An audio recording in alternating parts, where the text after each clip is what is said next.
This is section 5.2, and this is on multiplication and division of integers. Let's start with the properties of integer multiplication. The integers are closed for multiplication. If you multiply any two integers, you always get an integer. They're not closed for division. If you divide, say, like -1/2, that's not an integer. So the commutative property holds for multiplication, not for division. So that's why I'm being very specific that this is all multiplication. The commutative property holds for integers. The associative property holds for integer multiplication. There is a multiplicative identity property because you can multiply by 1. One is called the multiplicative identity element. Remember identity, identical, same. There's the zero multiplication property that we saw back with whole numbers, so that's making a comeback. And we have the distributive property. Remember, that's its short name. Its full name is the distributive property of multiplication over addition or subtraction. Okay, let's look at some models for integer multiplication. Let's look at some patterns here. I just started with 5 times 2, which is 10. Now, look at the pattern that I'm trying to establish here. See this right here? See? If you just follow the number line, 2, 1, 0, -1, -2, -3. So establishing the pattern in these first three, 5 times 2 is 10, 5 times 1 is 5, 5 times 0 is 0. There's a pattern, a secondary pattern that forms over here. And you can see how that pattern is emerging. Each time we're subtracting 5.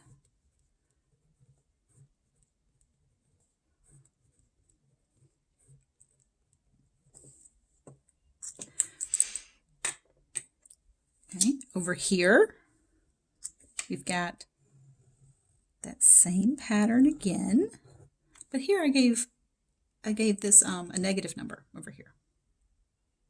You can see the pattern that emerges over here. Now, this one is especially useful because a lot of people don't believe you when you say a negative times a negative is a positive.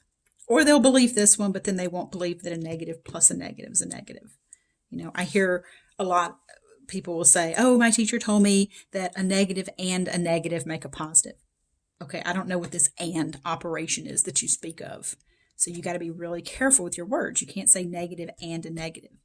Do you mean times? Do you mean plus? You know, what do you mean? Do you mean divides? What do you mean by and? So you got to be very specific in your wording. So this is one way to show that negative times a negative is a positive, by just looking for the patterns inside here. The red and black chips are the charged field. We're going to, these are going to make a comeback. We can use repeated addition to model positive times positive, positive times negative, and negative times positive. Basically, in order to use repeated addition, we need at least one of those to be positive. So, -2 times 3, we know by the commutative property that that's the same as 3 times -2. So we can look at this as 3 groups of -2.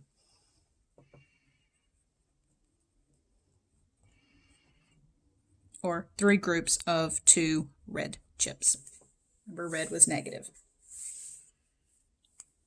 So 3 groups of -2 would just be combining 2 reds, 2 more reds, and 2 more reds for a total of 6 red chips.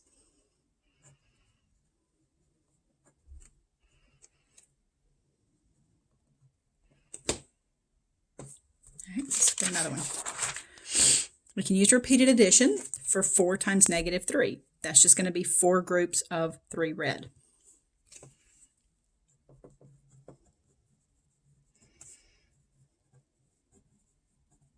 Now I said 3 red. I could also use the charge field.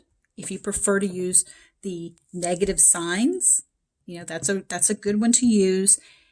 If you think that you're not going to be able to get your hands on specific colored chips, or if you're afraid that the kids are going to forget which one's positive and which one's negative. like I said, in the past, I have used black and red chips, and I've just taken either a Sharpie or a dry erase marker or something, and I've written positive or negative on them. So you can do that. So either way, we got 4 groups of 3 reds. So you can see I just have a whole bunch of reds in there, a total of which is 12. Right. 5 times 2. That one's easy enough, right? That's just 5 groups of 2. That's just 2 black, 2 black, 2 black, 2 black, 2 black. Total of 10 black chips, which is positive 10.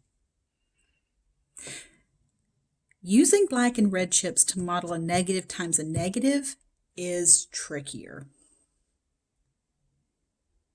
So let's look back at example 1. We had 3 times negative 2. We started with an empty circle, which is 0. We repeatedly added 3 groups of 2 red. I repeatedly added because 3 was positive, and I added in those groups of 2 red because the 2 was negative. So I really have to closely examine what I did and why I did it. So keeping this in mind,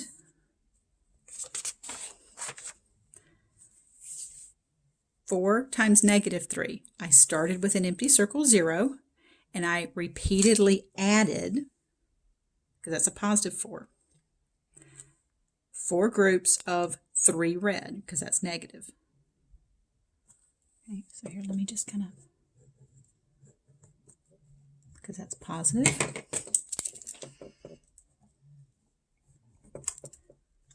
Because that's negative. 5 times 2. I repeatedly added, because that's a positive. Remember, if there's no sign written, it means it's a positive. 5 groups of 2 black chips. The black ones was because the 2 is a positive right there. All right. So a negative times a negative using these black and red chips, or, charged field, whichever one you want to use. You have to start with 0. Now remember how I put that in quotes here? Sorry, I know sometimes my paper, I don't know how it got kind of wet looking right there, but it's kind of wonky and it bugs me. I'm just going to blame my kids. That's usually the reason anything's kind of wonky and sticky in my house. It's like, ugh. Nobody tells you that when you have children that it's pretty much like having a blender without a lid. Everything's kind of sticky.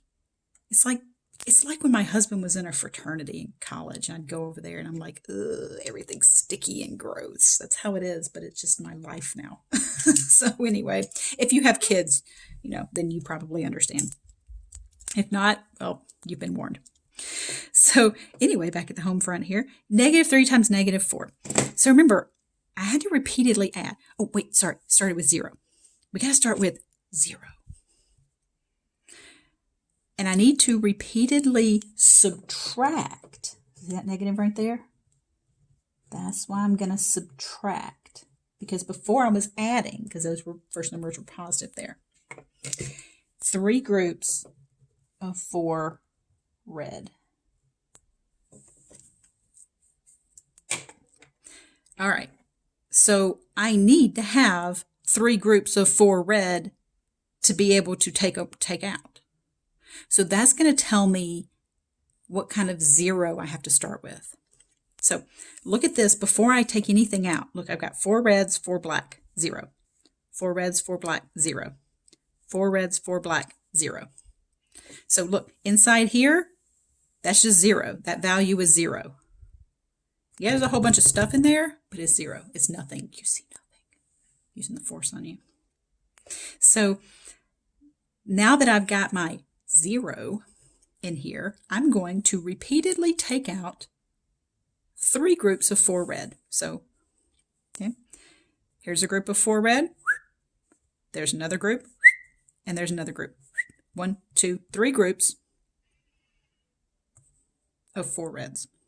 What am I left with? I am now left with, after those reds are all gone, I'm left with 12 black. Black means positive, so positive 12. This is weird because the 0 you start with isn't an empty circle. You have to put stuff in the circle in order to have it to remove. So that's what makes this kind of challenging, because it's almost like, well, you have to know the answer in order to get your 0, right? Because I mean, it's no coincidence that I had 12 of each. So you almost have to know the answer to start. But it could be a matter of developing that, that sense of how many do you have to have, and then offsetting it. So it's like, okay, I need to have 3 groups of 4 red. So you put the 3 groups of 4 red in there, then you offset them with the blacks to make that total 0. You can easily use a number line for positive times positive, negative times positive, and positive by negative by just doing the repeated addition. So 2 times 3 would just be 2 groups of 3, group of 3, another group of 3. 2 groups of negative 3, start here, negative 3, negative 3. This one you can just write as the commutative property and just have 3 groups of negative 2. So negative 2, negative 2, negative 2. Notice how we start at 0 each time. We can't use this method for a negative times a negative because you can't have a negative number of groups. So this isn't going to work so nicely for negative times negative. Let's consider a word problem, okay, to more closely examine the negative times negative, because that one's, that one really gives people a hard time. And so many people just kind of take it on faith. They're just like, all right, it's just something that I have to accept in my life, that a negative times a negative is a positive. It's just one of those great mysteries like Stonehenge, Area 51, the Bermuda Triangle, how to fold a fitted sheet, all those great mysteries of the world. It's not the case here. All right, so let's look at a specific word problem. The temperature is now 0 degrees. What was the temperature 3 hours ago if it's been dropping 2 degrees each hour? Okay. This is an example of a negative times a negative. This is negative 3 times negative 2 is 6. What was the temperature 3 hours ago? So we have that negative time, and it's been dropping 2 degrees each hour. So it's now 0. It's been dropping 2 degrees each hour. So what was it? Well, if you look at it this way, it's been dropping 2 degrees each hour here. So I actually drew those arrows in the wrong direction here, but no, maybe not. Then where did it start? Up here. Well, 2 degrees, there's 1 hour ago, there's 2 hours ago, there's 3 hours ago. So just by reversing that dropping 3 hours ago, we can kind of work up to that positive 6. So those are pretty common ways of modeling that negative times a negative, those kind of real world kind of things. The sign rules for integer multiplication, we get a positive times a positive is a positive. Positive times negative is negative. Negative times positive is negative. That's not surprising since the commutative property holds for multiplication.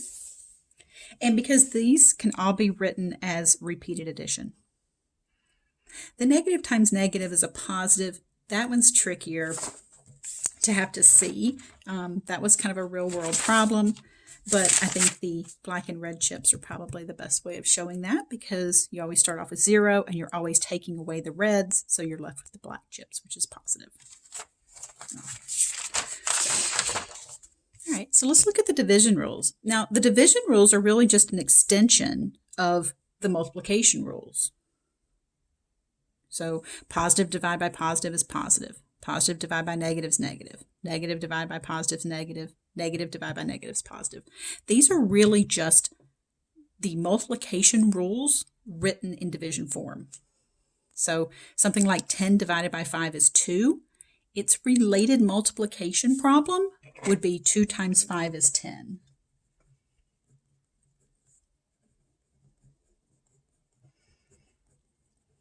So a positive divided by positive is what? Well, that would be what times positive gives you positive. All right, well, that's going to be positive, right? Positive divided by negative is what? Well, what times negative gives you a positive?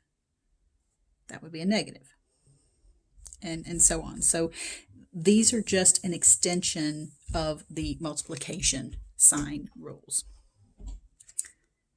All right, we can model integer division by using the missing factor, or we can use black and red chips. Now, in order to use repeated subtraction, the signs are going to have to be the same. Now, you might remember from the whole number stuff that we did with repeated subtraction, with those problem classification things, how the units were the same. We used repeated subtraction. Keep that in mind because the signs are going to have to be the same for repeated subtraction. For partitive, we're going to need the divisor to be positive in order to split it into a positive number of groups. All right, so I'm going to go ahead and show you some of those. Let's do one at a time. -4 divided by 2. So if my divisor is positive,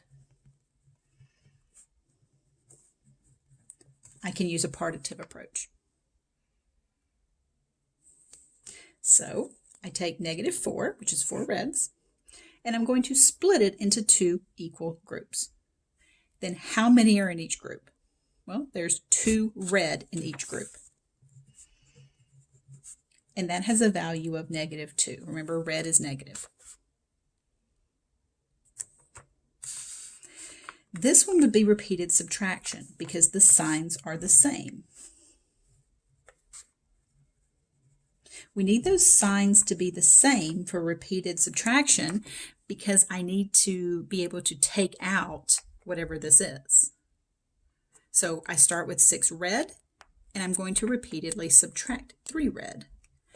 How many times am I taking away those 3 red from 6 red to get 0?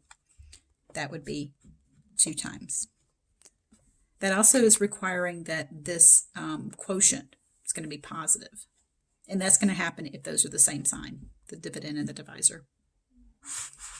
All right, this one, a positive divided by a positive, meets both of this criteria. It has, both of these have the same sign and the divisor is positive. So you can use either one you want. So I did it both ways here. 8 divided by 4, partitive, you split it into 4 equal groups. How much is in each group? +2. Or repeatedly taking away 4 black from 8. How many times do you do that? Twice. So for that one, you could do that either way. All right, so for this one, you cannot use repeated subtraction because the signs aren't the same, and you can't use partitive because that's not positive divisor. So we're going to use the missing factor on this one. So 8 divided by -2 is what? That's the same as its related multiplication problem, which is what times -2 is 8. So that's playing off of your knowledge of multiplication of integers, to get that must be -4. All right, lastly, the order of operations. I did just want to kind of briefly mention the order of operations. A lot of people get the order of operations incorrect. They remember PEMDAS and they don't remember the details to it. So for P, that represents parentheses and any other grouping symbol. Brackets, braces, absolute value bars, any of these are grouping symbols. So you do what's within those grouping symbols first. Next up is exponents. Then we get this multiplication, division, addition, subtraction. Now this is where people start misremembering. Multiplication is not always done before division. If both of these are present, you work from left to right. Multiplication is not always done before division. If both multiplication and division are in a problem, you're going to work from left to right. So for instance, if you have 30 divided by 5 times 7. You don't do multiplication. You don't do 35 and then do 30 divided by 35.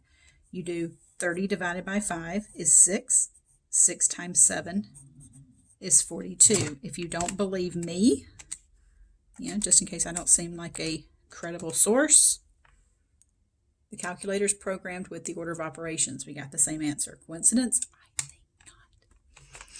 So multiplication is not always done before division. You just work left to right if they're both present. Addition, subtraction, same thing. So these have equal footing. Multiplication and division have equal footing. They are equally as important. So you work from left to right. Addition, subtractions, equally as important. Now, here's the thing about this hierarchy. These addition, subtraction, if you think about it, addition, subtraction done over and over again gives you multiplication, division, right? Repeated addition, multiplication. Repeated subtraction, division. Okay? So these are stronger. Repeated multiplication, 4 times 4 times 4 times 4, that's exponents. So there is a certain hierarchy here that we're using. But as far as status goes, multiplication, division are equal. Addition, subtraction are equal. They both are done from left to right if they're both present in a problem. So, okay, that concludes section 5.2.